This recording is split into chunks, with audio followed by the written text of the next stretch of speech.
لە یادی 32 ساڵەی ڕاپەڕینی کەرکووک کۆمەڵی دادگەری داوای یەکریزی نێوماڵی کورد دەکات و هیوا دەخوازێ هێزە سیاسی کوردستانیەکان پێکەوە هەنگاو بۆ بەدیهاتنی ئامانجەکانی ڕاپەڕین بکەن.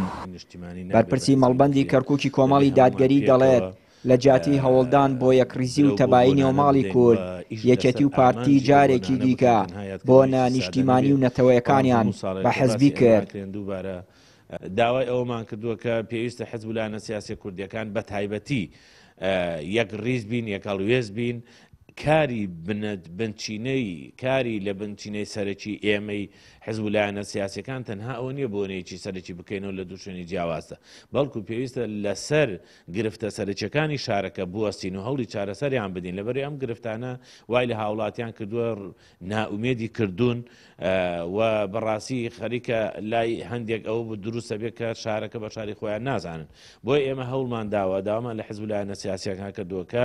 یادێکی ڕۆتینی نەبێ بەڵکو ئەوەی هەموو پێکەوە ئەو گرفتە سەرچانە چارەسەر بکەین.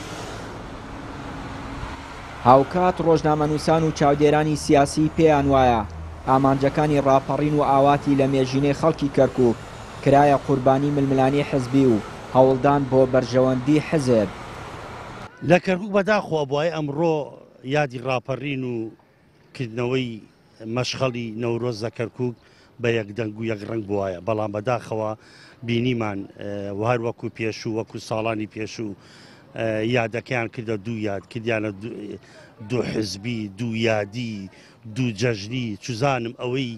کە لە عەقلی مرۆڤان نییە ئەمان ئەوە پیادەکەن ئەمەش تە بێگومان ڕنگدانەوەی خراپیە بێ هەم بەسەر عەقلی کوردیە هەم بەسەر سیاست و ئەجندای حزبەکانە و خەونی ئەو کەسانەی کە بەشداری ڕاپەڕینیان کرد یاخود ئەوانەی کە لە پێش ڕاپەڕینەوە خەونیان هەبوو بۆی کورسانێکی ئازاد هەبێ بەڵام بەداخەوە یعنی ئەبینین دەسەڵاتدارانی کورسان و هەموو هێزە سیاسیەکان ئەزاننەوەی ئێستا لە کورسانە هەیە بە تایبەتی لە کەرکووک تەنیا خەونێکی تاڵ بووە ئێستا هاتۆتە دی ئەجینا و خەونەی کە خەڵک پێی وابوو دەسەڵاتی کوردی بگەڕێتەوە ئەم شارە خۆشگوزەرانەیە بێ بتوانێت